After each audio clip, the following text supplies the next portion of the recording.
Charles Manson, the most infamous cult leader in history, and he might very well be one of the most famous criminals of all time. Charles Manson had a hypnotic level of control over his devout followers, leading them to a dark crime spree that would claim the lives of 35 people. Now, Manson himself never raised a blade to anyone that we know of, but rather used his domineering charisma to orchestrate the slayings down to the littlest details. He had a grim vision of an apocalypse where he believed there was going to be a race war, and that his family needed to prepare for this. And part of these preparations was bumping off key celebrities he had a list of. Manson had dominion over his followers, giving them sacrament every day, when in reality he was just giving them illegal substances to keep them impressionable. He banned glasses, calendars, watches, clocks, and anything that would ground them to the real world and made them more malleable to his will. Now, Manson and his family are host to a number of conspiracy theories. There's a very popular one saying that Manson himself is a product of the CIA's MK Ultra brainwashing program, and this is why he was so effective at controlling other people, and that the whole Manson family cult was a CIA op to destabilize the hippie movement. But another very prevailing theory is that the Manson family were Satanists, and they were part of a nationwide cabal connected with other dark crimes around the same time, like the Son of Sam. Manson's obsession with evil, his dark dealings, and complete control over his subjects do make him seem a bit like a modern-day Lucifer. Could Manson have had a supernatural level of control over people? Number 5. Grigory Rasputin. Grigory Rasputin, the Mad Monk of Russia, was a mystical healer who wandered Russia in the early 20th century. Now, I could do a plot summary of what Rasputin got up to, but honestly, Boney M did a better job than I ever will, so just alt tab out of this video real quick, listen to that song, come on back. Okay. Did you? Well, if you didn't, the quick rundown is that the Black Monk genuinely believed himself to be a holy healer with otherworldly powers, and was appointed a lofty position by Tsarina Alexandra to heal the young prince of his hemophilia. He was rumored to be part of a secret order called Klisti, connected with all sorts of scandalous practices. Now, no official connection was ever made to Rasputin and the sect. Rumors of the man still persisted. He carried an infamous reputation around the country, with stories of his wild debauchery and black magic, stories of wild powers. Did he really have otherworldly powers? Given his infamous nigh immortality, I am a bit inclined to agree with him. The man simply could not be put down without serious effort. There was a plot to have him enticed by a courtesan and castrated until he caught wind of it. In 1914, he was in the chest by a beggar and shrugged it off like it was nothing. Now, of course, the most famous story of Rasputin was his assassination at the hands of the Tsar's cousin and a handful of noblemen. As the famous legend goes, he was poisoned, bludgeoned, and drowned, and still that wasn't enough until he passed later in the day. Was Rasputin just Russia's toughest customer, built different? Or did he have some sort of mystical help from another world? We may never know. Hey, are we having fun with the channel, my little freaks and creeps? Stay subscribed for more scary content every single day. Number 4. Vlad the Impaler. You know, with a title like Vlad the Impaler, it's safe to assume that the guy was probably up to no good, demon or no demon. Perhaps you've heard the legend that Vlad Tepes was the inspiration for Count Dracula, which should tell you even more if you want to judge of this guy's moral character. Vlad was a prince of Wallachia, an area that's now known as modern Romania. Vlad grew up in a very dark period of Wallachian history, coming up while the Ottoman Empire was setting its sights on just about everything good in Eastern Europe. Vlad was made king of Wallachia, but first he was deposed and exiled after an assassination plot on his brother and father. He would reclaim the throne in 1458 and quickly began a campaign of bloodlust to show the world he was not someone you should be messing with. One of his most infamous acts, and where the dubious title comes from, was after fending off an Ottoman invasion, he impaled 20,000 soldiers and left them as a grim forest of the damned. And some legends say he would eat dinner in front of this. Downright demonic behavior. There's some debate as to whether or not he really is the inspiration for Dracula, although of note is that beside his infamous sobriquet Vlad the Impaler, he went by the nickname Vlad Dracul, owning from his father's position in the Order of the Dragon, which translated to Dracul. There are also stories of Vlad washing his hands with the blood of his enemies, which I'm gonna be honest, that kind of sounds like something Dracula would do. It's worth noting too, no one really knows what happened to Vlad's body. We know that he was slain in battle, and that he was eventually put down after years of carnage, but his body or grave has never been found. Perhaps it's because it's still walking, or flapping. Whatever a bat does. Number 3.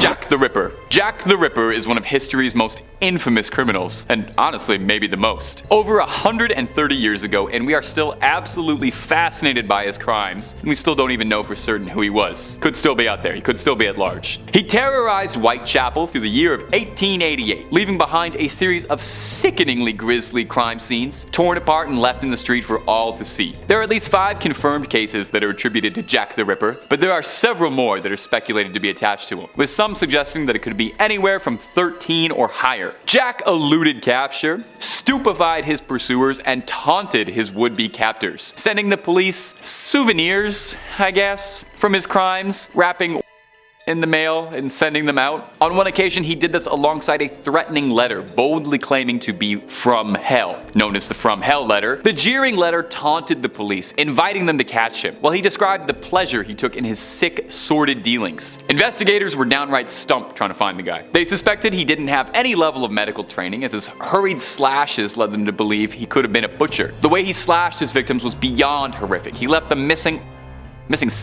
and in some cases beyond recognition. It seemed too like he could be in multiple places at once. A body discovered in New York a few years after the crime spree matched the victims of Whitechapel almost perfectly. Was it a human performing all these sickening acts? Or could the Ripper's mangling be attributed to a demon that was preying on the women of White Castle? It would explain how he was so elusive and managed to evade capture for all those years. Number 2. Emperor Nero. Now perhaps you've heard of Emperor Nero. You've probably heard the story of him playing the fiddle as Rome burned around him. But honestly, historically, that barely even cracks the top 5 craziest things Nero ever accomplished in his tenure as emperor. Nero set a new standard for wildness as a world leader that I think has never been matched again. Where do I begin with him? Let's start off small. He had a dedicated legion of soldiers, referred to as the Augustans, whose sole function was to follow him around and clap and hype him up whenever he would perform. Now that's kind of harmlessly crazy. So what about the story that Nero used to use his enemies as torches for his gardens? Yeah, Nero had a passionate hatred for Christians, blaming them for the infamous fire that engulfed Rome, which some historians believe Nero himself started. That's pretty wild. But what about the fact that Nero would dress himself in the skins of animals with his romantic partners? Or about how he orchestrated the deaths of his mother and brother? Nero ensured his own position as emperor of Rome. Emperor Claudius married Nero's mother Agrippina, who then adopted Nero as his own son. When Agrippina poisoned Claudius, Nero took the throne, and then to ensure that he could keep that position on that lofty chair, he poisoned his stepbrother and would later poison his own mother to make sure no one could challenge him as emperor. He then enjoyed all the pleasures of Rome as much as he could. He depleted the treasury of Rome at one point solely to make a statue of himself in his own honor, the Colossus of Nero, to leave a lasting legacy. In the end, after years of insanity, Nero took his own life by ordering one of his own servants to stab him, after being told he would be executed by the state as he was considered an enemy of Rome. He bemoaned what an artist the world was losing. Nero's proclivity for wild debauchery, outrageous pursuits of pleasure, intense wanton cruelty, and violence towards Christians led some people at the time to view Nero as the Antichrist himself. And to be honest, I get it. Number 5. Randy Greenawalt and Gary Tyson. As a 2-for-1 bonus for our viewers, our first entry on this list details the imprisonment, escape, and brutal rampage of 2 prisoners from the Florence State Prison in Arizona, USA. In 1974, Randy Greenawalt and his brother James were held on suspicion for the murder of a truck driver named Stanley Sandage. The brothers had shot the driver and taken his wallet before being arrested when they tried to purchase stereo equipment with the victim's credit card. The authorities realized that the killing was extremely similar to the death of another driver, Henry Weber, 4 days earlier. The 2 brothers were charged with the murders, but Randy was able to avoid the death penalty by testifying against his brother. He was sent to Florence State Prison where he met Gary Tyson. Tyson had attempted to escape several times and was serving a life sentence for stabbing a prison guard. The 2 men formed a plan together to try and escape with the help of Tyson's 3 sons, who showed up to visiting day with a concealed shotgun and helped the 2 prisoners to overpower the guards and escape, with plans of escaping to a ranch in Mexico. They quickly ran into trouble when their car blew a tire.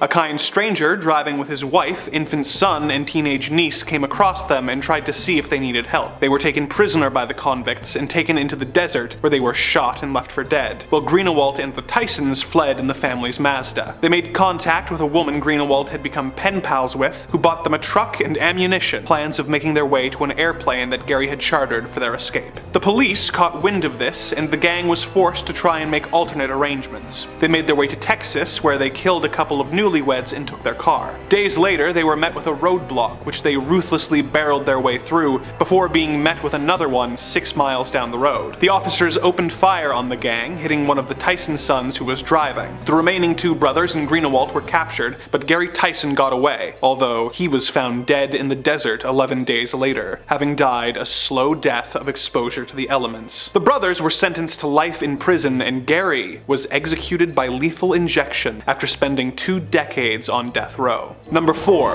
Lyda Southard, the Black Widow. While not all marriages end well, and some can accurately be described as unmitigated disasters, few have ended as poorly as the various marriages of Lyda Southard. But, for all her faults, no one can say she didn't take the vow of till death do us part seriously. Lyda married her first husband, Robert Dooley, in the year 1912. For a while, it seemed a good match, with Dooley's brother Edward joining them on their ranch in Twin Falls, Idaho, and the couple having a daughter named Lorraine 2 years later. When she was a year old, Lorraine suddenly died, having apparently drunk tainted water from a dirty well. Tragedy struck again later that year, when Edward died of food poisoning. 2 months after that, Robert died of typhoid fever, and Lyda was left the only surviving family member. Fortunately for her, she had taken out life insurance policies on each of her family members, and had over $4,500 to try and start over after this tragedy. She soon married William G. McCaffell, becoming the stepmother to his 3-year-old daughter. When his daughter fell ill and died, the couple decided to move to Montana together, but within a year, William died of influenza, leaving poor Lyda a widow once again. Bad luck seemed to follow her wherever she went, with her next husbands, Harlan C. Lewis and Edward F. Meyer, both dying of sudden illnesses within 4 months of marrying Lyda. A relative of her first husband started to notice the pattern and had his family's corpses exhumed and examined, proving that all had died of arsenic poisoning. The other bodies showed the same results when tested, and Lyda was arrested before she had a chance to murder her 5th husband, Paul Southard, for the insurance money. She was sentenced to 10 years to life in the old Idaho State Penitentiary, where she remained as a model prisoner for the next 10 years. The guards eventually stopped watching her as closely as they should have, and in 1931 she managed to remove a bar from her prison window and use her bedsheets to construct a rope in order to escape. She remained at large for over a year until she was found in Topeka, Kansas, married to her 6th husband, Harry Whitlock.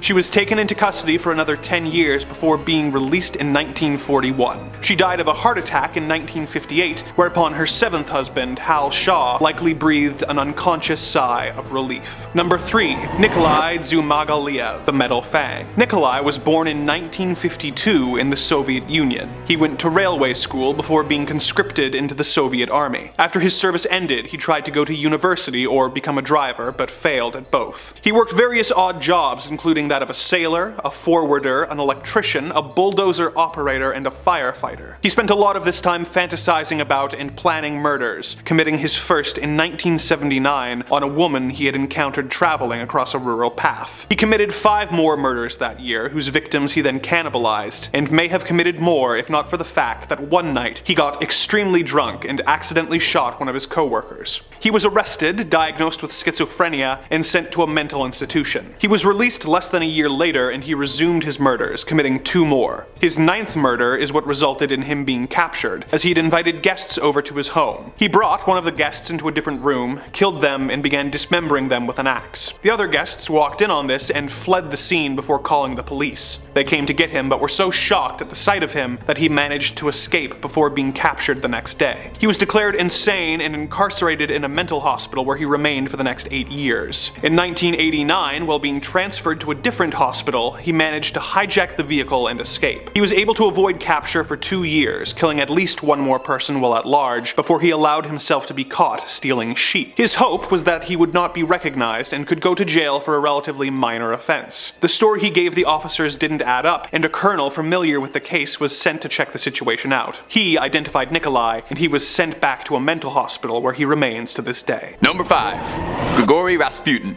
Grigory Rasputin, the Mad Monk of Russia, was a mystical healer who wandered Russia in the early 20th century. Now, I could do a plot summary of what Rasputin got up to, but honestly, Boney M did a better job than I ever will, so just I'll tab out of this video real quick, listen to that song, come on back. Okay.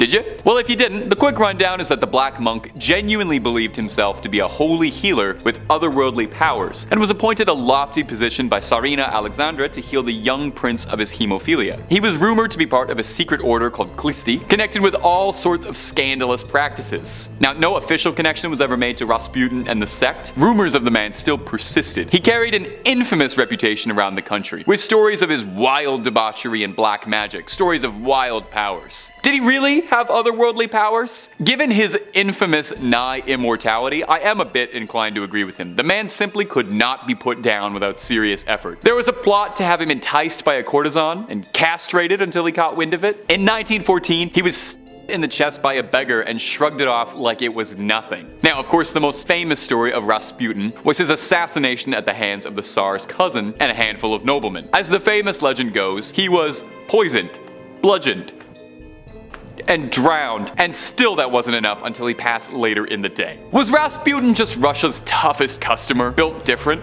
Or did he have some sort of mystical help from another world? We may never know. And are we having fun with the channel, my little freaks and creeps? Stay subscribed for more scary content every single day. Number 4. Vlad the Impaler. You know, with a title like Vlad the Impaler, it's safe to assume that the guy was probably up to no good, demon or no demon. Perhaps you've heard the legend that Vlad Tepes was the inspiration for Count Dracula, which should tell you even more if you want to judge of this guy's moral character. Vlad was a prince of Wallachia, an area that's now known as modern Romania. Vlad grew up in a very dark period of Wallachian history, coming up while the Ottoman Empire was setting its sights on just about everything good in Eastern Europe. Vlad was made king of Wallachia, but first he was deposed and exiled after an assassination plot on his brother and father. He would reclaim the throne in 1458 and quickly began a campaign of bloodlust to show the world he was not someone you should be messing with. One of his most infamous acts, and where the dubious title comes from, was after fending off an Ottoman invasion, he impaled 20,000 soldiers and left them as a grim forest of the damned. And some legends say he would eat dinner in front of this. Downright demonic behavior. There's some debate as to whether or not he really is the inspiration for Dracula, although of note is that beside his infamous sobriquet Vlad the Impaler, he went by the nickname Vlad Dracul, owning from his father's position in the Order of the Dragon, which translated to Dracul. There are also stories of Vlad washing his hands with the blood of his enemies, which I'm gonna be honest, that kind of sounds like something Dracula would do. It's worth noting too, no one really knows what happened to Vlad's body. We know that he was slain in battle, and that he was eventually put down after years of carnage, but his body or grave has never been found. Perhaps it's because it's still walking, or flapping.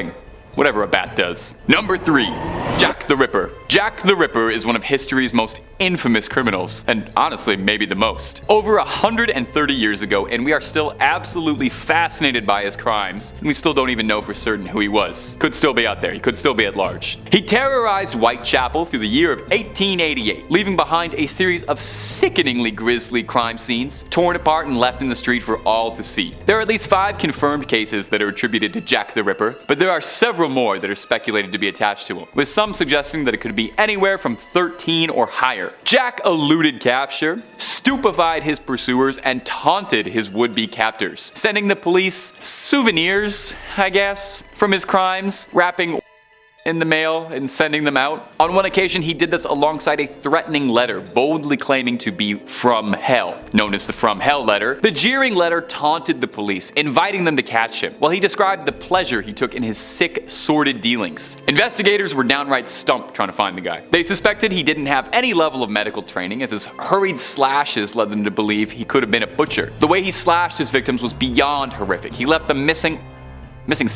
and in some cases beyond recognition. It seemed too like he could be in multiple places at once. A body discovered in New York a few years after the crime spree matched the victims of Whitechapel almost perfectly. Was it a human performing all these sickening acts? Or could the Ripper's mangling be attributed to a demon that was preying on the women of White Castle? It would explain how he was so elusive and managed to evade capture for all those years. Number 2. Emperor Nero. Now, perhaps you've heard of Emperor Nero. You've probably heard the story of him playing the fiddle as Rome burned around him. But honestly, historically, that barely even cracks the top 5 craziest things Nero ever accomplished in his tenure as emperor. Nero set a new standard for wildness as a world leader that I think has never been matched again. Where do I begin with him? Let's start off small. He had a dedicated legion of soldiers, referred to as the Augustans, whose sole function was to follow him around and clap and hype him up whenever he would perform. Now that's kind of harmlessly crazy. So what about the story that Nero used to use his enemies as torches for his gardens? Yeah, Nero had a passionate hatred for Christians, blaming them for the infamous fire that engulfed Rome, which some historians believe Nero himself started. That's pretty wild. But what about the fact that Nero would dress himself in the skins of animals with his romantic partners? Or about how he orchestrated the deaths of his mother and brother? Nero ensured his own position as emperor of Rome. Emperor Claudius married Nero's mother Agrippina, who then adopted Nero as his own son. When Agrippina poisoned Claudius, Nero took the throne, and then to ensure that he could keep that position on that lofty chair, he poisoned his stepbrother and would later poison his own mother to make sure no one could challenge him as emperor. He then enjoyed all the pleasures of Rome as much as he could. He depleted the treasury of Rome at one point solely to make a statue of himself in his own honor, the Colossus of Nero, to leave a lasting legacy. In the end, after years of insanity, Nero took his own life by ordering one of his own servants to stab him after being told he would be executed by the state as he was considered an enemy of Rome. He bemoaned what an artist the world was losing. Nero's proclivity for wild debauchery, outrageous pursuits of pleasure, intense wanton cruelty, and violence towards Christians led some people at the time to view Nero as the Antichrist himself. And to be honest, I get it. In 5th place, we have the world record holder for longest prisoner on the run. In November of 1955, 22-year-old John Patrick Hannon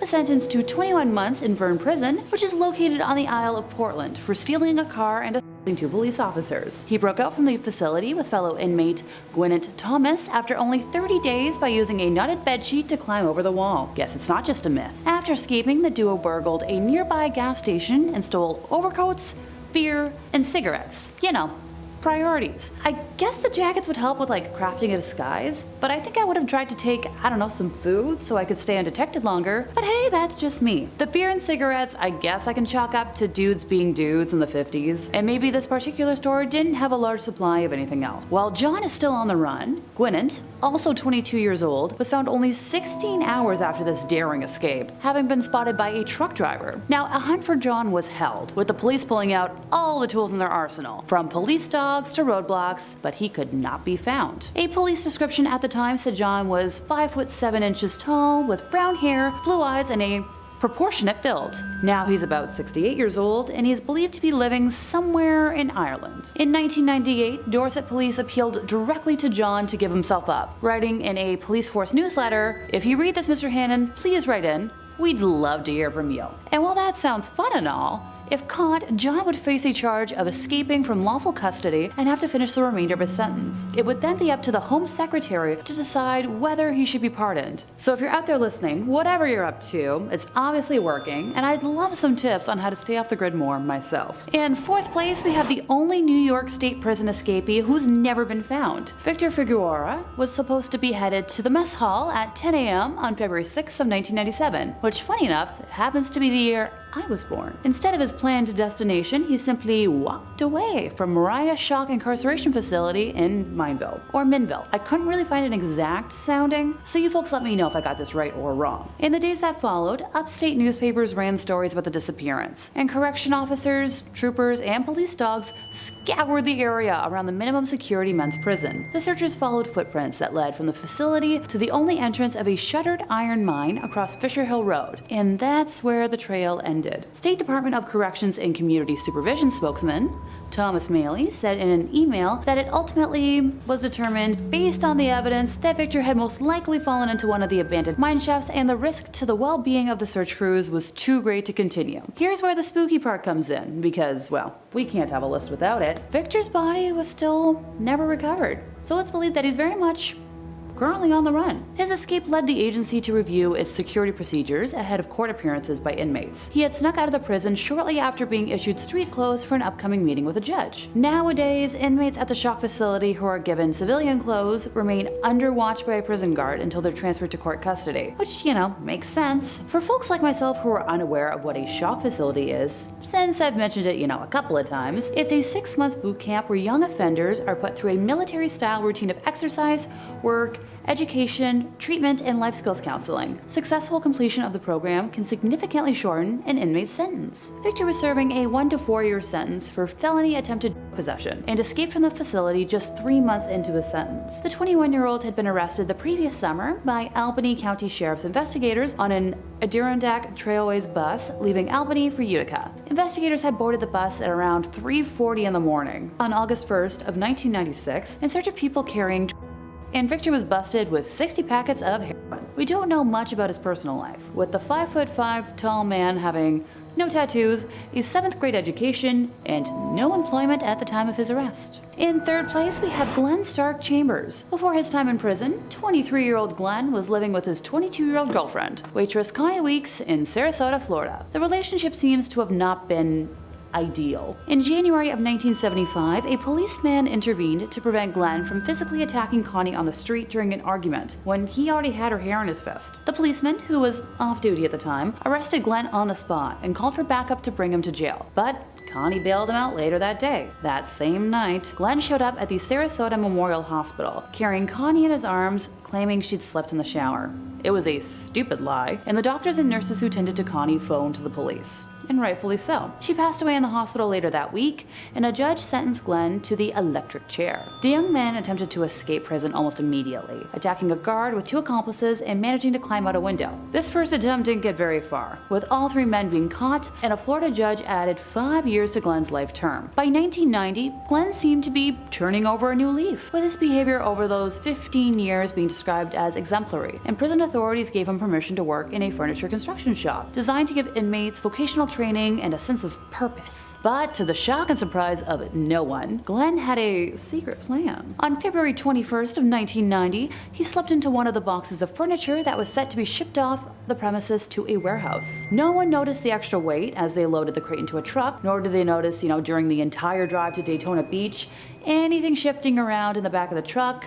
No footsteps, no clunking lids, no sound of the back panel sliding open or dropping shut, but upon arrival, one open crate contained a discarded prisoner's uniform, and the Polk Correctional Institute was missing a man. No one has yet to hear from him again, and he's been allegedly spotted in Florida and Alabama, where his family happens to live, but never officially found. In second place, we have Glenn Stewart Godwin. Glenn was born on June 26th of 1958 in Miami, Florida, but grew up in Palm Springs after his family moved to California in the 1960s. He attended Palm Springs High School, where he was remembered as a star student, playing trumpet in the school brass band, graduating in 1975. In 1980, while working as a self-employed tool salesman, a mechanic, and a construction worker, Glenn and his roommate, Frank Soto Jr., planned to rob a Dracula and pilot, Kim Robert LaValle, who was once a friend of theirs. Great company. Glenn and Frank lured Kim back to their place, where they took his life, and those details are too much for me to describe. After the death, the duo loaded the body into a truck and set off for the desert, with Glenn originally trying to blow up the evidence by using homemade explosives strapped to the body. The explosion was apparently intended to disguise the cause of death? Okay, I might be delirious with exhaustion right now, but that doesn't exactly sound like a brilliant plan to me. Eventually, residents of the Eagle Mountain area found the blown up pickup Glenn and Frank had ditched, along with what was left of Kim. Police were able to identify the body and charged Glenn with first-degree death, with a sentence of 26 years to life in prison in 1983. Yeah, totally shocked there. In 1987, Glenn attempted to escape during his incarceration at Dual Vocational Institute in California, and he was moved to Folsom State Prison, a maximum security prison. Authorities believe his wife, Shelley Rose Godwin, and his former cellmate in Dual, Lorenz Karlik, helped to plan his next escape, which was successful and the reason I'm chatting about him here today. On June 5th of 1987, he cut a hole through wire fence using a hacksaw and other tools that had been smuggled in for him and escaped into a storm drain that emptied into the American River. It's believed that Glenn dropped through a manhole and crawled 750 feet through the pitch black drain until he reached a raft that an accomplice had left for him and was guided away by following painted arrows on rocks that directed him where to go. In June of 1987, Lorenz was arrested in Hesperia, California, and convicted for aiding Glenn's escape. He had previously been arrested after a foot chase with deputies from the Los Angeles County Sheriff's Department. He was convicted in January 2002 of 8 charges related to that pursuit, and in January of 1988, Shelley Godwin was classified as a federal fugitive for her role in her husband's escape and was captured by the FBI in Dallas, Texas on February 7th of 1990. Now, unlike some of the other folks on this list, we actually have an idea of where Glenn might be. Originally fleeing to Mexico, he unsuccessfully participated in the illegal trade before being arrested in Puerto Vallarta and convicted for trafficking in Guadalajara, Mexico, sentenced to 7 years and 6 months to Puente Grande prison in 1991. While American authorities were working on Glenn's extradition proceedings, he allegedly ended the life of a member of a Mexican cartel in prison. The new death allegation delayed his extradition, which gave Glenn more time to execute another escape, which occurred in September of 1991. Geez, was he a student of Houdini or something? Glenn is currently believed to be somewhere in Latin America, having possibly used aliases such as Dennis Harold McWilliams, Nigel Lopez, and Miguel Carrera. He is considered to be armed and extremely dangerous and an, obvious flight risk. The FBI is offering a reward of up to $20,000 for information leading to his capture, if anyone out there feels like, trying to hunt him down. And finally, in first place, we have Vasilis Paleokostas. He grew up in a small village in the mountains in central Greece, and is believed to have planned the kidnapping of Georgios Milonas, a Greek industrialist, as the ransom paid was traced back to our man here. In 2000, he was sentenced to 25 years in prison for the 1995 kidnapping of Alexander Haitoglou, the CEO of Haitoglou Bros, I'm so sorry, which he orchestrated with his brother Nikos, who is currently serving out the rest of his own sentence under house arrest due to his poor health. His first attempt to escape took place on Sunday, June 4th of 2006, when 2 accomplices hired a trip on a sightseeing helicopter from Agios Kosmas, a coastal suburb of Athens, and hijacked the helicopter, forcing the pilot to fly to the prison. When the helicopter arrived, guards believed the helicopter was a visit from prison inspectors, so the helicopter was able to fly the prisoners out to a cemetery nearby, where they transferred to motorcycles and fled from there. Vasilis was recaptured 2 years later on August 2nd, 2008 in Thessaloniki. Don't worry, I'm not gonna leave y'all without the details of the better escape. On Sunday, February 22nd of 2009, Vasilis again escaped from Athens' Korydallos prison by helicopter. I'm sensing a theme here, but hey, if it works, it works. He and his cellmate, Elket Rizai, climbed a rope ladder thrown to them by a female passenger in the helicopter as it flew over the prison courtyard. Police said an elderly couple found the helicopter abandoned in the Athenian suburb of Kapanthriti, near a highway north of Athens, with its fuel tank leaking and the pilot left behind, bound and gagged, with a hood over his head. He told the police the helicopter was chartered by a couple who claimed they wanted to go from the town of Aitia in central Greece to Athens. The couple had chartered the helicopter a number of times in previous weeks, with the woman posing as a businesswoman. According to the pilot, who claimed to have been forced into taking part in the escape, Vasilis and Alket were delivered to a getaway car, and that's all he knew. The government of Greece faced intense criticism after his second escape from this same facility, and the government responded by firing 3 Justice Ministry officials and arresting 3 prison guards. Talk about majorly messing up on the job. I'm glad that if I mess up in my line of work, that usually just means my tongue didn't want to work properly, and it's easily fixed by talking more. Vasilis is still at large with a €1 million bounty for information leading to his arrest. And while this is all impressive, something that stood out to me while doing my research is that Vasilis wrote an autobiography entitled A Normal Life, and it was published in November of 2021 by Freedom Press. While the irony of the publishing company name makes me chuckle, it's fascinating that he's been able to publish a book without being recaptured. Coming in at number 5, Thomas Midgley Jr. This man is somewhat to blame for the absolute ludicrous gas prices right now. You'd be absolutely amazed what $50 can get you, all about 9 feet. But this man isn't in charge of inflation, no, this man is the man who invented leaded gasoline. Invented in the early 1920s, chemist Thomas Midgley Jr. was working on some pretty cutting-edge chemistry. His task was to conjure a way to enhance automotive gasoline to reduce or eliminate the problem of engine knocking. TEL or better known as tetraethyllead, was an additive mixed with gasoline to do exactly that. And on December 9th, Tommy here unwillingly and unknowingly created what is to be the most destructive, biodangerous chemical compound, slowly and efficiently destroying our atmosphere. Long story short, this guy created the world's worst pollutant known to us so far: lead. Lead is a naturally occurring metal found in Earth's crust. Its widespread use has resulted in aggressive human environmental contamination. Companies GM and Standard Oil formed the Ethel Corporation shortly hereafter to produce TEL. The company's name was carefully chosen to avoid the use of the word lead. Yeah, don't just take it right out. right out. Of course, shortly after its production, workers began suffering what would become lead poisoning, which resulting, not long after it opened, workers at the Ethel plant began suffering from poisoning, which in 1922, the US Public Health Service warned of the dangers of lead production and leaded fuel. However, the phase out of leaded gasoline wasn't officially banned until about 1996, and even in some places the early 2000s. It is estimated that 7 million tons of lead were released into the atmosphere from gasoline in the United States alone, and due to its popularity and production rate since the 1920s, it has been estimated by scientists that its result on the Earth accounted for about 900,000 deaths and about 22 million years of healthy life lost. I am not making a bold statement here and saying that this man shouldn't have been born. Maybe he could have been like a pilot or something, or a dentist. I don't know.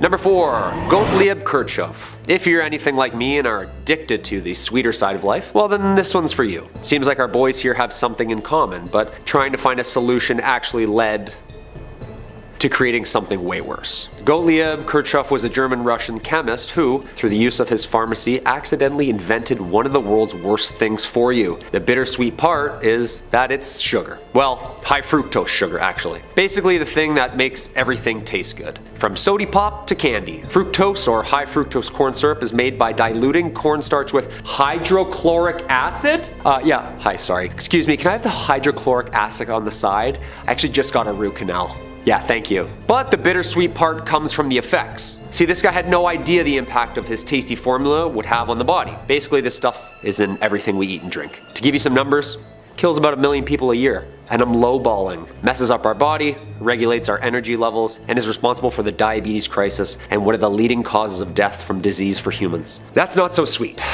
Next time you eat or drink anything, just look at the label. See what's in it. This guy thought he was doing us all a favor, making things tastier, making things deadlier, dude. I tried to mix this list up a bit instead of repeating main players we know who've created or been responsible for all the atrocities, and I chose Kirchhoff to be on this list for the impact that he would have on the future. I'm looking at the long game here. And if this guy wasn't born, then we probably could have avoided this breakthrough chemical discovery. And unless I'm Kyle Reese from The Terminator, we'll never know.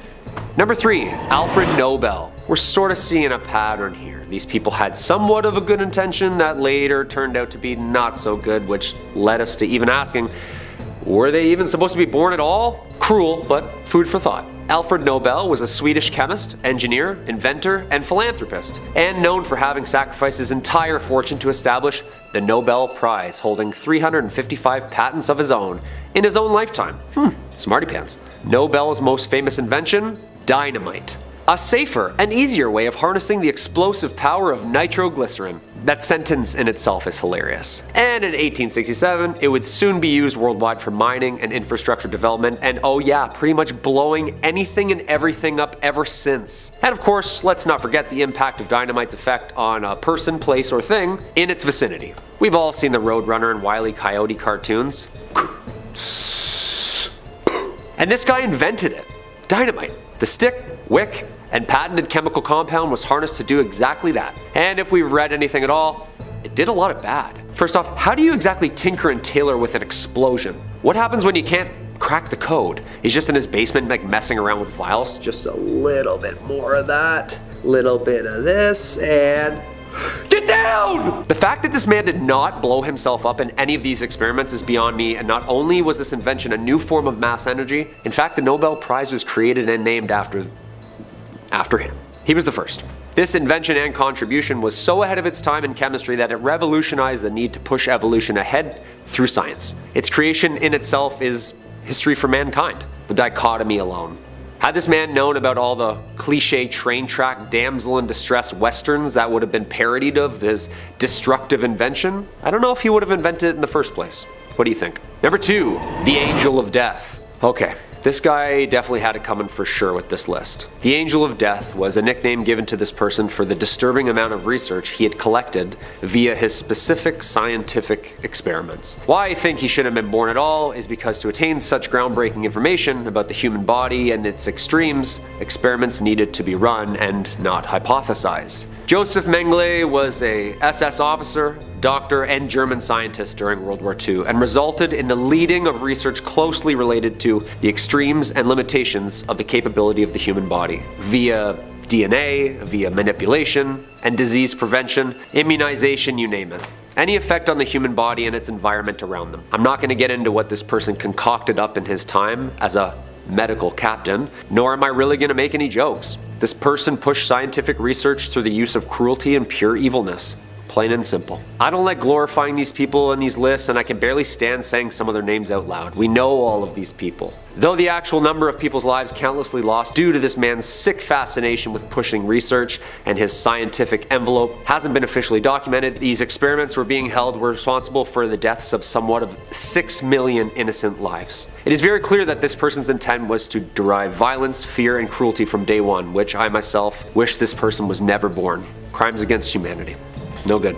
And number 1, nuclear fission. J. Robert Oppenheimer was an American theoretical physicist and was director of the Los Alamos Laboratory during the Manhattan Project, responsible for the research and creation of the very first atomic bomb. He is often known as the father of the atomic bomb, and his research in 1945 with nuclear fission, the result of smashing atoms into each other with the mass energy containment resulting in a massive explosion. A massive explosion, and that is an understatement. Just Google mushroom cloud. Scientists first developed nuclear technology during World War II. Thankfully, atomic bombs have been used only twice in war, both times by the United States at the end of World War II in Hiroshima and Nagasaki. Fat Man and Little Boy were the official names given to the two explosive devices.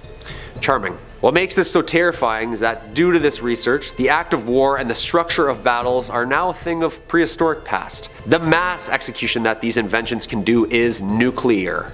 Literally. I put Oppenheimer at the top of this list because the devastation alone due to the future with merely the technology surfacing is detrimental in itself. This is actually the first time reports that a visitor from another galaxy started. These explosions were so giant that its effect could be felt off planet. Yo, that's next level. Aliens just pulling up. Yeah, that's not really good, you know. If there was a time in the future which we could send back AI, it would probably be due to this stuff. Oppenheimer was awarded the Medal of Merit from President Harry Truman in 1946 for the push in science, even if its push was in the wrong direction. All these people given awards, it's like, hey, good job.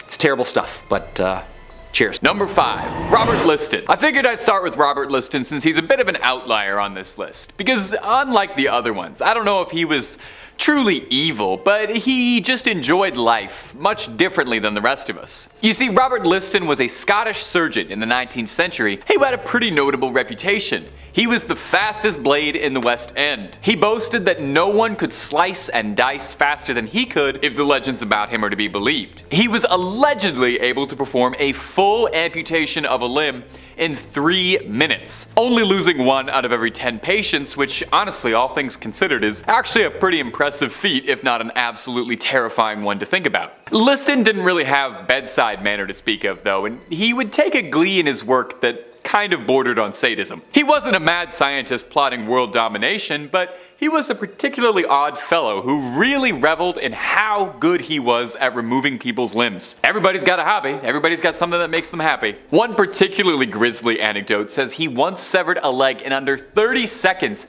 and gleefully laughed to his crowd of spectators, "Time me, boys!" So evil? I don't know, maybe not. Questionable? Absolutely. Would I hang out with this guy?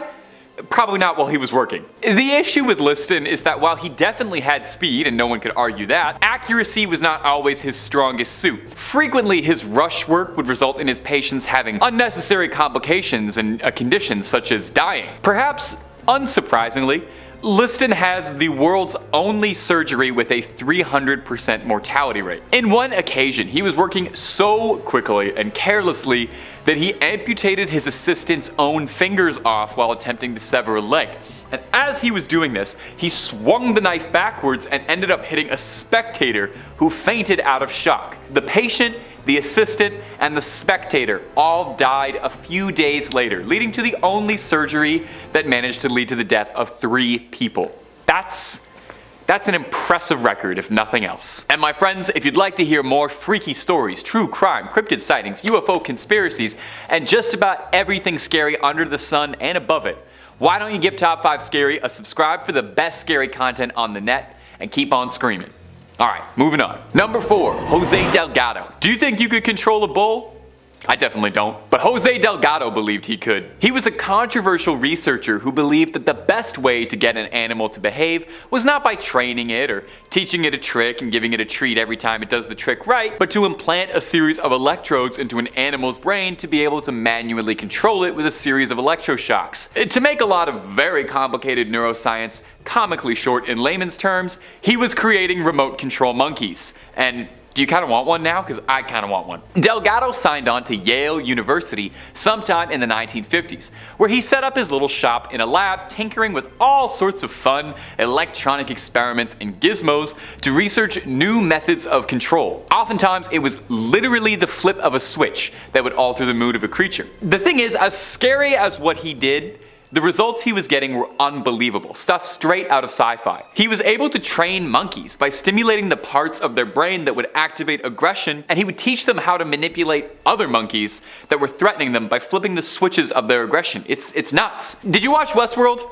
I know you probably watched the first season at least. I've seen the viewership numbers. You know how in that show they could use those little tablets to open up like a cowboy robot's personality and alter all those stats like aggression, romance, bravery, etc, etc. Well, that's kind of what Delgado was doing, only on chimps instead of Evan Rachel Wood. One controversial experiment involved generating a painful sensation in a chimp's brain every time it produced a particular brain signal, which eventually led to the chimp learning not to think like that. Woof. Delgado's most infamous trial though was the one I mentioned at the beginning, stopping a bull in its tracks. He stood in front of a bull and, like the matadors of legend, stared it down and used a shortwave radio and a series of electrodes to freeze it in place. Johnny Knoxville would have loved that. Now, despite the controversial nature of his work, which inspired quite a good amount of debate and discussion about ethics, Delgado maintained up until his dying day that the work he was doing was for the benefit of mankind. He wasn't trying to develop mind control, nor did he see his experiments as a way to influence people, but rather he saw his work as a way to overcome mental illness eventually, and cure brain disorders, and also probably save the lives of a lot of bullfighters. Number 3, Giovanni Aldini. So I don't want to spoil too much about this guy right away, but all I'll say is that Giovanni Aldini would end up being the source of inspiration for the character of Victor Frankenstein from Mary Shelley's famous sci-fi novel. So you can probably sort of guess what kind of things this guy was gonna get up to without even having to listen to the next 2 minutes,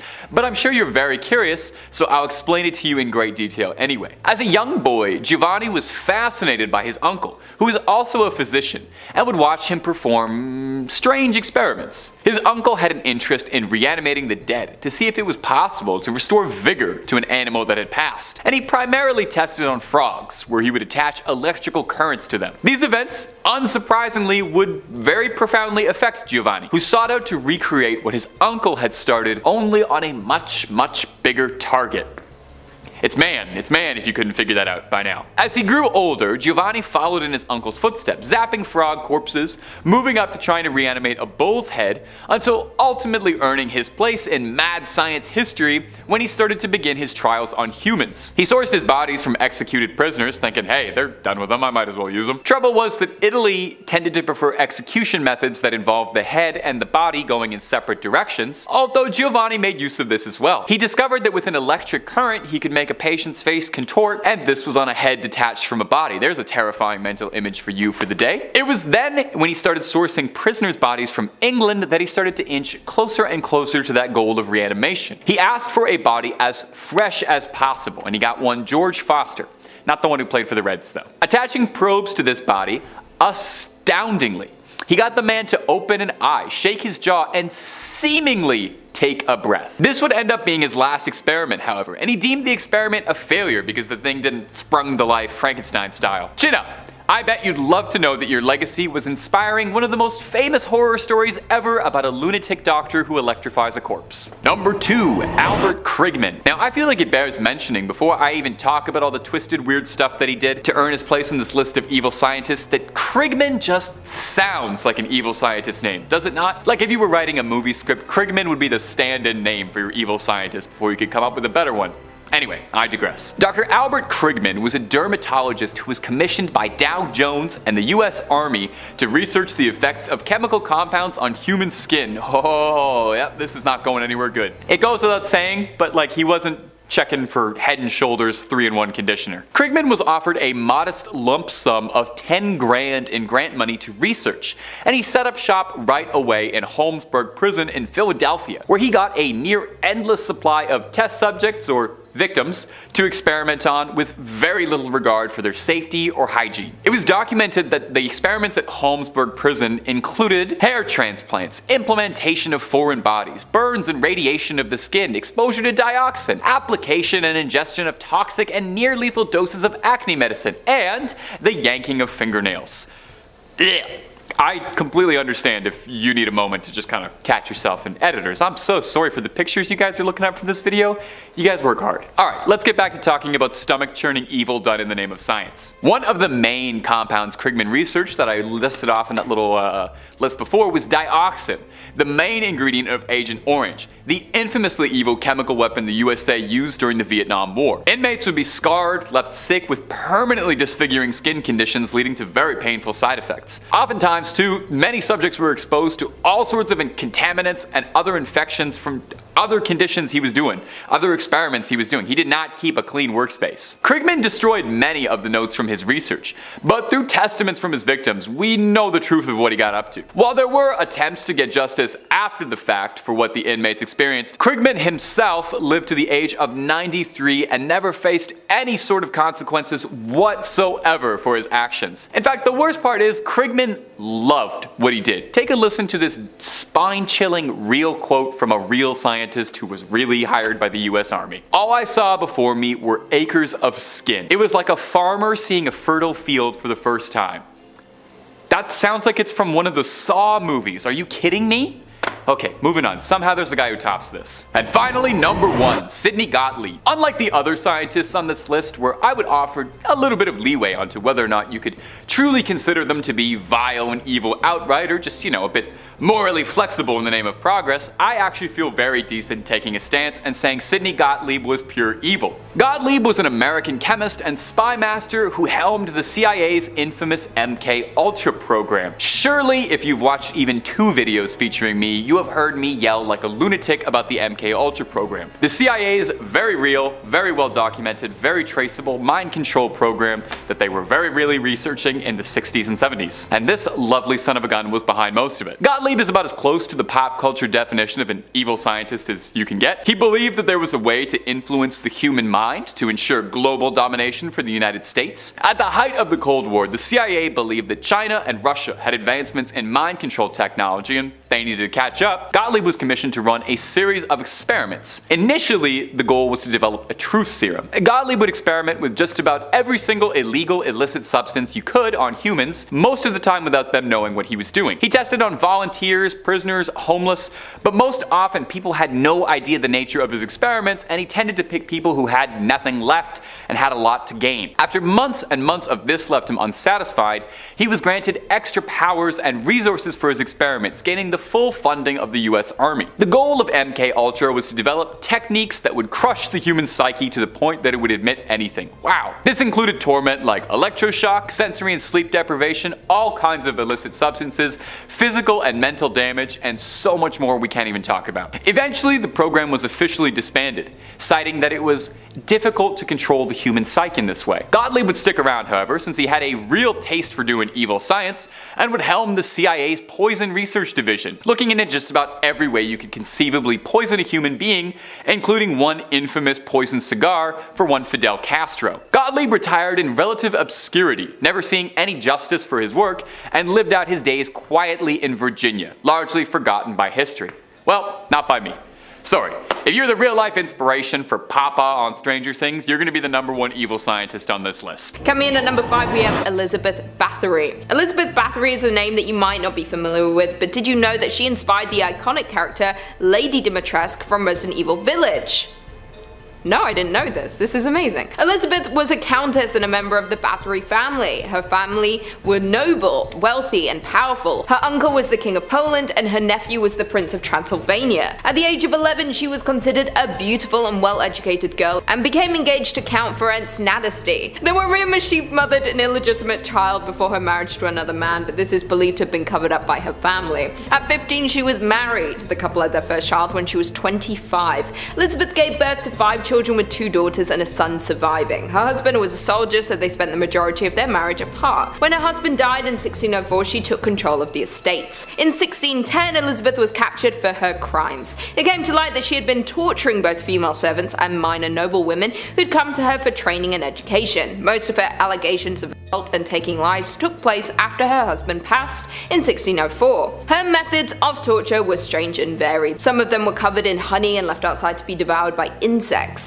During the cold parts of the year, young women would be stripped of their clothes and forced into ice baths. She would drive needles into their fingers, cut their noses and lips, or whip them with stinging needles. It was said she missed her youth and would bathe in the blood of the innocent in an attempt to recapture it. In December 1610, the Lord of Hungary arrived at her castle to investigate the claims of torture. He reported that he had surprised Elizabeth during the torment of a new victim. He immediately imprisoned her in her own home. Due to her noble birth, she was not able to be jailed as a common criminal. They continued to look into her crimes. Some of her servants were arrested for aiding her. One witness stated that there had been 650 victims listed in Elizabeth's papers. They were able to gain 289 witnesses' statements to her crimes. She was walled in her home until her death in 1614. Her assets then passed on to her family. She is said to have been the most prolific female murderer of all time. She has since been inspiration to many characters in popular media. Also, this point was suggested by viewer The Horned King, so thank you. In at number 4, we have Jeffrey Dahmer. Jeffrey Dahmer was born in 1960 in Wisconsin. He was an energetic and happy child until the age of 4 when he needed a surgery to correct a double hernia. This seemed to change him as a child. He became increasingly withdrawn from his family. When his younger brother was born, the family moved around frequently. By the time he was a teenager, he was disengaged with life. He was described as tense and was never friendly to those around him.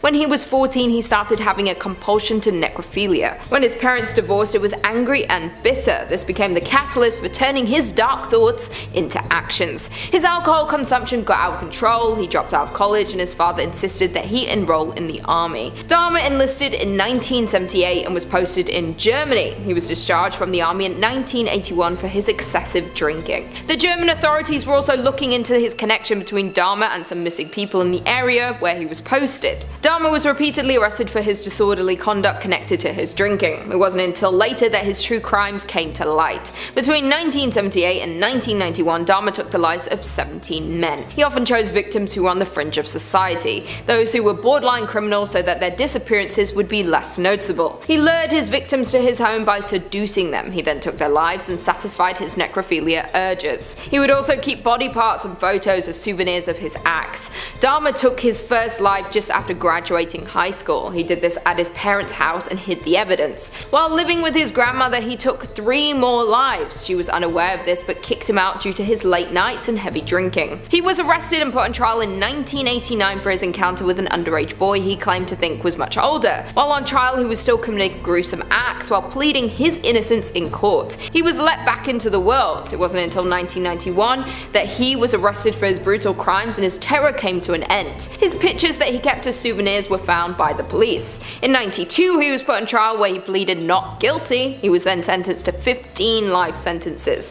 In 1994, his life was taken by fellow inmate Christopher Scarver. In at number 3, we have David Berkowitz. David Berkowitz was born on June 1st in 1953 in Brooklyn, New York. His mother was too poor to support him, so he was adopted at just a few days old by hardware store retailers Nathan and Per Berkowitz. He was a smart child but struggled as a teenager when his mother died. He had been close to her during his childhood. At the age of 18, he enlisted in the army and served in South Korea. He finished his service in 1974 and got a job as a letter sorter for the Postal Service in New York and settled into an apartment in Yonkers. Neighbors and co-workers described him as a loner who kept to himself. He took his first life in 1976, starting his rampage. He attacked two young girls, Jody and Donna, in the Bronx. Jody was injured but survived the shooting. Within the next few months, he would shoot at two more couples either walking or sat in their car. His attacks were either fatal or left life-altering injuries. Police at the time had not connected these attacks and treated them as separate incidents. In 1977, the police made the connection, and when he shot at another couple parked in their car, they retrieved the bullets and connected he used the same gun in all attacks. They started calling him the 44 caliber killer. In the following months, he took 3 more lives, but this time he left a letter addressed to the NYPD.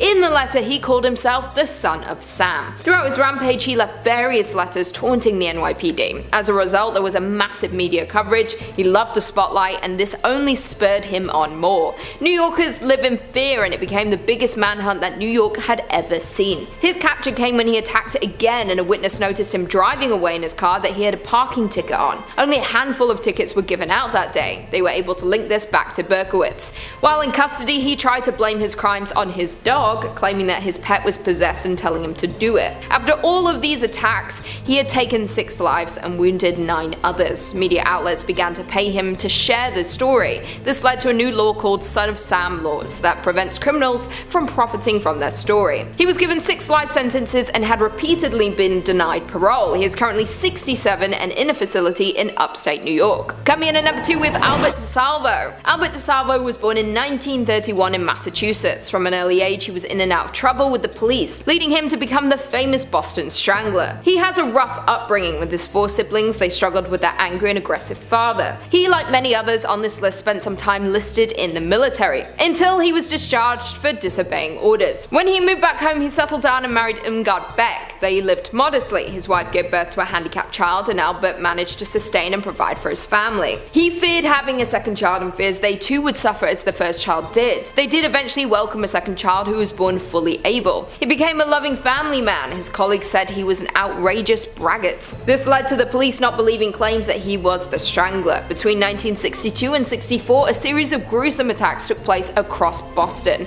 All of the victims were women who were strangled. The attacks were all blamed on one unknown sociopath. The case was surrounded by mystery. There were 13 victims claimed by the Strangler. DeSalvo was brought in for questioning for another crime. It was at this point that he confessed to being the Strangler. The police at first didn't believe him. They had different description that he didn't fit. His wife suggested he was confessing to get money from the papers for his story. While in prison, he did organize an interview. He had accepted that he would be in prison for the rest of his life and wanted his family to be taken care of. The interview shocked everyone when he went into details that no one else knew. It was at this point the police believed he was the Boston Strangler. One day he called his lawyer and said he had something he wanted to tell him about the crimes. He told him to meet him the next day to give him the information. He was attacked and passed away that night before he could tell the lawyer the details he wanted. After he passed, his DNA was taken and compared to evidence from one of the crimes. The DNA didn't match, meaning he didn't attack this girl but could have still been involved. Some think he is not the killer. His family still argue his innocence,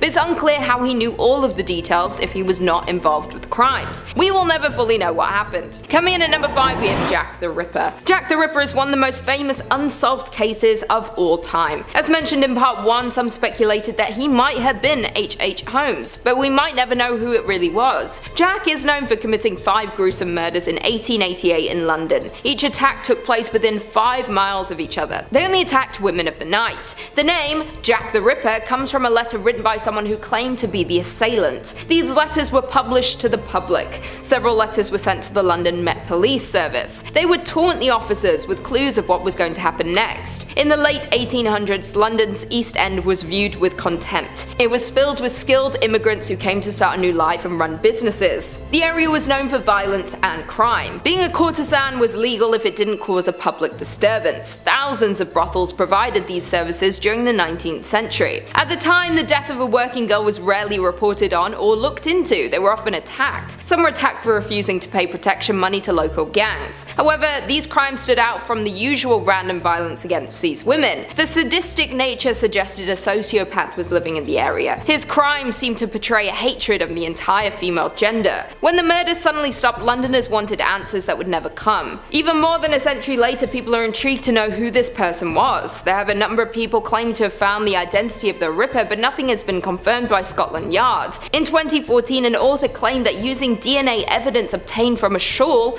of one of the victims that Jack's real name was Aaron Kosminski, a Polish immigrant who was one of the suspects at the time. Without confirmation from the police, we can't know which of the accused could be the real Ripper. This could forever be the most mysterious unsolved case. Coming in at number 4, we have Harold Shipman. Harold Shipman was also known as Dr. Death. He was born a middle child in a working class household in Leeds, England. He was the favourite child of his domineering mother. From an early age, she instilled in him a sense of superiority that tainted the majority of his relationships later in his life. His mother was diagnosed with terminal lung cancer while he was young. He willingly oversaw her care as she declined in health. He became fascinated with the positive effect that morphine had on her suffering. She passed away from her disease in 1963. After this, he was determined to go to medical school. He was admitted to Leeds University Medical School for training. He was a loner during his life with few friends due to his arrogant attitude. He met his wife when he was 19. They married when she turned 17. 3 months later, she gave birth to their first child. By 1974, Harold had 2 children and had joined a medical practice. He initially thrived as a family practitioner before becoming addicted to painkillers. He forged prescriptions to fuel his addiction. He was forced to leave when he was caught by his colleagues. He entered a rehab program and had to pay a small fine. A few years later, he was accepted to a new medical center where he served as a general practitioner. The local undertaker began to notice that his patients seemed to be passing at an unusually high rate, usually fully clothed and sitting up in a chair. He approached Harold to ask him what the cause of this was, but he just told them it was nothing to worry about. Later, a colleague discovered the same thing, and this time she alerted the local police. They looked into it but did not fully investigate, and they found no wrongdoing on his part. He continued, and so did the amount of people passing away from his care. He was eventually found out by one determined daughter of one of his patients. Her mother had passed away after a visit to the doctor, and she refused to accept the explanations given. They uncovered a forged will by Dr. Shipman in an attempt to take the woman's fortune after she had passed due to his actions. After a long investigation, it is believed he had taken the lives of over 200 patients, but there is no clear timeline to when this started in his career. He would administer a large amount of painkillers, so he knew they would pass away within 3 hours of leaving his office. Harold was sentenced to 15 life sentences. He passed away in prison in 2004 at his own hands. Coming in at number 3, we have John Wayne Gacy. John Wayne Gacy was an American serial killer who took the lives of at least 33 young male victims. He was born in 1942 in Chicago. John and his siblings grew up with an alcoholic father who would show anger to his children. He would also be this way with their mother. John's sister later said they learned to toughen up and not cry. He felt alienated at school, and he was unable to play with other children due to his congenital heart condition. His dad saw his condition as failing on John's part. As he grew up, he struggled with his sexuality. His father would have never accepted his son was attracted to men, and this caused him great turmoil. John worked as a fast food chain manager during the 1960s. He was a well-liked member of his community. He was married and divorced twice with 2 biological children. John was also a member of the Chicago area Jolly Joker Clown Club. He would dress up as his alter ego, Pogo the Clown, and perform at kids' parties or charity events.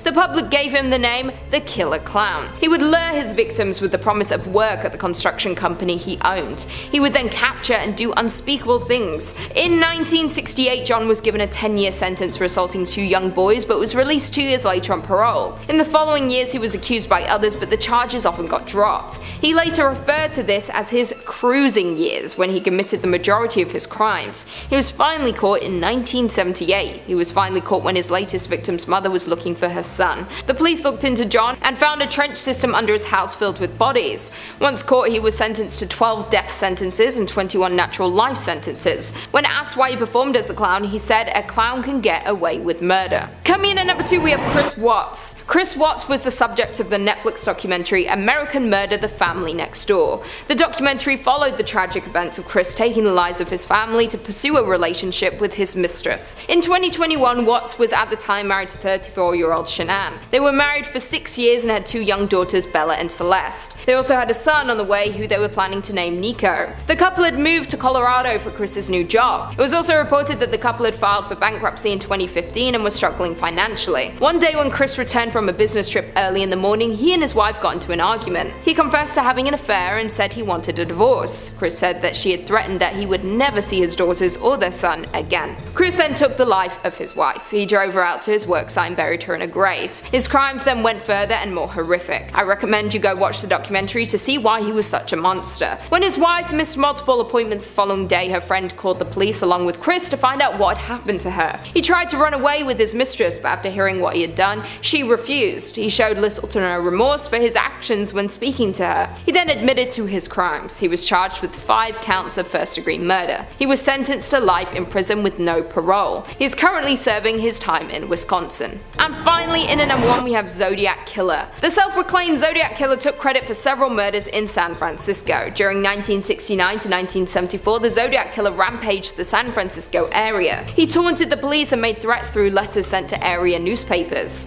Despite intensive investigation, no one was ever arrested for the crimes. The letters started on August 1st, 1969 in San Francisco Examiner, San Francisco Chronicle and Vallejo Times Herald each received individual handwritten letters in envelopes. The letters read, "Dear Editor, I'm the killer of the 2 teenagers last Christmas at Lake Herman." The letters contained details that the public did not know. It went on to threaten further attacks if the letters were not printed on the front page of the papers. Each letter included a symbol which went on to be the Zodiac symbol. Each letter came with one of a 3-part cipher that he claimed contained his identity. It was clear he had thought about these letters and had put great detail into them. These letters continued to arrive as the crimes commenced. He took great joy in taunting the police publicly and having the public being so aware of his actions. After a few days, a public school teacher and his wife were able to solve the first cipher with it reading, "I like killing people because it's so much fun." During the investigation, the public were very involved with the theories, solving the clues in the papers. In 1969, a witness was able to give the police a description of someone leaving one of the crime scenes. From this, a sketch was drawn up and was seen all over the media. Still, with the mounting evidence and now a description, he still evaded the police successfully. In 1974, the letter stopped, but the investigation continued. Some still trying to solve the mystery to this day. In October of this year, a team of 40 former law enforcement investigators who call themselves the Case Breakers claim to have identified the Zodiac Killer. However, the FBI stated that the case is still open. Coming in at number 5, we have Bella Gunnis. Bella Gunnis got away with all of her crimes. In her pursuit of wealth, all of those around her perished. It is believed that she had around 40 victims between 1884 and 1908 before she disappeared without a trace. Bella was born in Norway and immigrated to the US in 1881. Her birth name was Brynhild but went by Bella. She was born in 1859. She decided to move to the US in search of money. One of her favorite ways to do this was through insurance claims. She met her first husband in 1884. He was a wealthy man who owned his own business. Not long after they were married, their home and store burned to the ground. They claimed the insurance for both buildings. Not long after this, her husband passed away due to heart failure. This was the first time it seemed suspicious, as he passed on the day his old and new life insurance policies overlapped. She claimed on both policies. Even with all of this insurance money, Bella was not done and more unexplained deaths followed her sociopaths. She married her second husband, Peter Gunnis. Not long after this, Peter's daughter and he himself passed away, along with her adopted daughter a few years later. It was at this point that Bella had bought herself a farm with a large amount of land where she spent the majority of her time. She began to use lovelorn columns to look for potential suitors. They would go to her farm bringing with them large amounts of cash, but once they arrived, they were never found again. After years of this happening, Bella fled. An investigation found 40 victims on her property. She was never interrogated, so we will never know if there were other crimes that she committed. She was one of the most dangerous black widows of all time, leaving no man alive in her pursuit of wealth. Coming in at number 4, we have H.H. Holmes. H.H. Holmes was America's first ever serial killer. He was born in 1861 and the majority of his crimes took place during 1893. Some conspiracy theories even claim he was Jack the Ripper, but this is just a theory. Holmes was born in New Hampshire to an affluent family. He grew up privileged and was said to be unusually intelligent from a young age. He showed interest in the medical field and started to perform surgery on animals. There were even claims he could have been responsible for the death of his childhood friend. friend. His life of crime first began while he was studying medicine at the University of Michigan. He was found stealing corpses and using them to make false insurance claims and then experimenting on them. In 1885 he moved to Illinois, where he ran a pharmacy after the owner mysteriously vanished. With his respect in the community and family wealth, he began to construct a hotel nearby. The house was a maze of hidden passageways, trapdoors, and rooms soundproofed behind thick walls. His quarters were on the top floor, while guests would stay on the middle and ground. Although it seemed like a high-end hotel, many visitors did not ever check out. He had hidden rooms where he would trap and torture guests. He would leave them for days without food or water before dumping them down a chute to the basement where he'd set up his lab for his experiments. It was said not only did he lure guests to the hotel, but also those looking for employment. He would hope that if travelers went missing, no one would have known their last location or come looking. Before social media, it was not as easy to know where someone was staying while they traveled. He also had a habit of getting engaged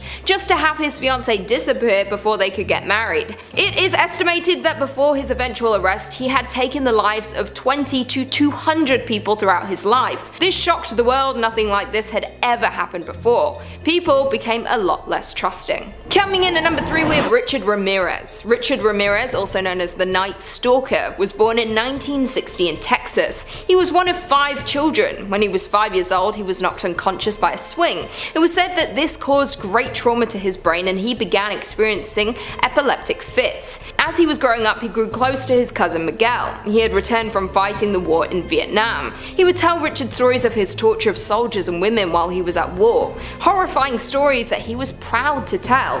He even had photos to show him of what he had done. At the age of 13, Richard witnessed his cousin taking the life of his wife. When he was 14, he dropped out of school. He was arrested for the first time at 17 for possession of marijuana.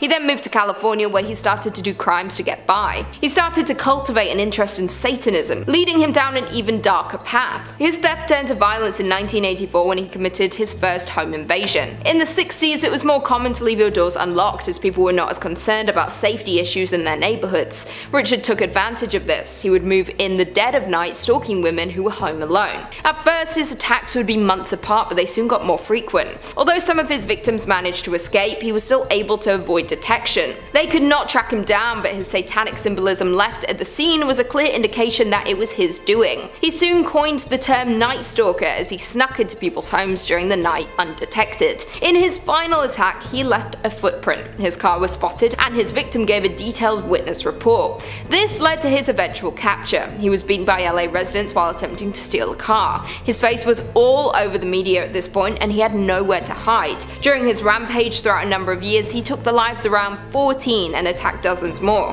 He spent the rest of his life in prison. Coming in at number 2, we have Charles Manson. Charles Manson was a cult leader in the late 1960s. His cult went on to make history after their brutal acts carried out under his command. Born Charles Maddox in 1934, his mother was only 16 and suffering from addiction problems. His mother married William Manson, giving him the famous last name, but the marriage ended quickly and Charles was sent to a boys' school. His mother rejected any attempt he made to return to her and he was soon living on the streets doing petty crimes to get by. Over the next 20 years, he was in and out of prison. In 1967, he was released and decided to move to San Francisco. Feeling cast out from his own mother, he started his cult and referred to them as the family. He grew his cult to around 100 followers who shared his passion for an unconventional lifestyle. The Manson family eventually moved to a deserted ranch in San Fernando Valley. His following included a large number of young girls who believed he was a prophet. These girls were often used to lure victims or other members to the cult. It is thought that the cult carried out around 35 attacks before they were finally stopped. One of the most well known of their victims was actress Sharon Tate, who was pregnant at the time of her attack. It was in August 1969 he gathered together his most loyal to attack Hollywood's elite. He wanted to go for the beautiful people with fame and money. It was said that Manson felt rejected by the showbiz world when he had attempted to get his own recording contract and wanted revenge. He himself did not take part in any of the actual violence. When the family was arrested, the police had no idea that they committed these acts of violence. They were arrested for vandalizing the property they were staying on. One of the members gave a confession and they finally connected them to the crime. The members were given life in prison. At the trial, they showed no remorse in their acts and even said they wished they had done more. And finally, in at number 1, we have Ted Bundy. Ted Bundy was a notorious American criminal. He was born in 1946 and started to commit his crimes during the 70s. There are many novels, films, and TV shows about his life. life. What was the most disturbing about Ted was his ability to live a normal life and even being well liked while he was committing these horrible acts. He lived a normal life and was seen as a successful, intelligent man. His mother Eleanor was a single mother when she gave birth to him. No one ever knew who the biological father was, although there have been some guesses over the years. When he was born, much of Eleanor's family shamed her for having an illegitimate child. He was seen as a sin and the family's dirty secret. For many years, Ted was told that his mother was his sister, and he was adopted by his grandparents. Eleanor eventually took Ted and moved to Washington. His mother married Johnny Bundy, and although Ted took his last name, he did not have respect for this new stepfather. He believed he was too uneducated and working class for his family. They went on to have more children, although it does not appear Ted was close to any of his siblings. At a young age, he became obsessed with knives. Then as a teenager, he grew the obsession of watching people through their windows and stealing things he wanted with no sign of remorse. He went on to earn a degree in psychology and was active in the community. He worked on the campaign for the Republican governor and even received an award for his work. He had his first heartbreak during the school days, and later on it was clear some of his victims resembled the girl who had left him. His crimes would often consist of luring women into his car. They would never be seen again. During the 70s, when he was working in the community and seen as a charismatic professional,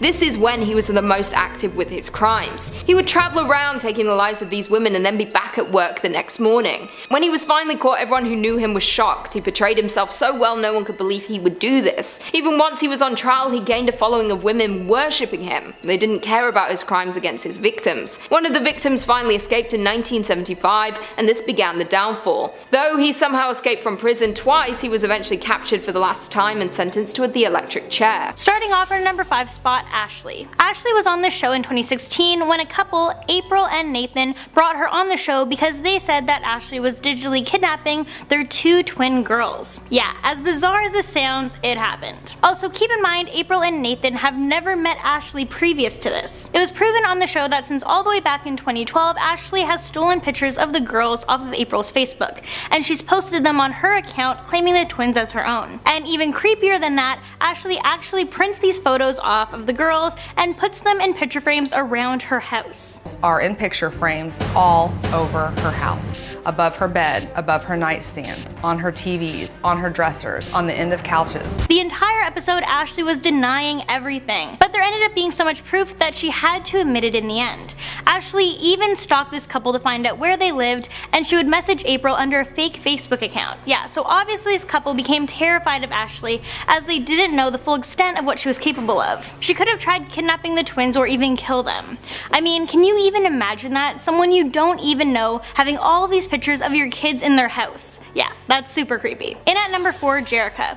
Here we have a woman who claims she has dissociative identity disorder. She has 10 different personas. Her family says that she is demonic and they are trying to take her daughter away from her. Jerica says that she has memory loss and blackouts and that this has been happening for years before being diagnosed. She says that different things such as social situations or music bring out different personalities.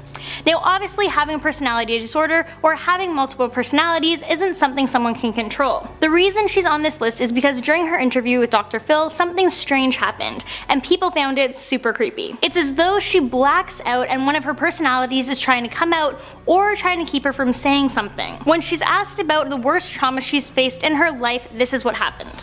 What is your name? Fine. I'm fine. And then there's this part where it seems like she's talking to herself. What is the answer to my question, Jerica? What?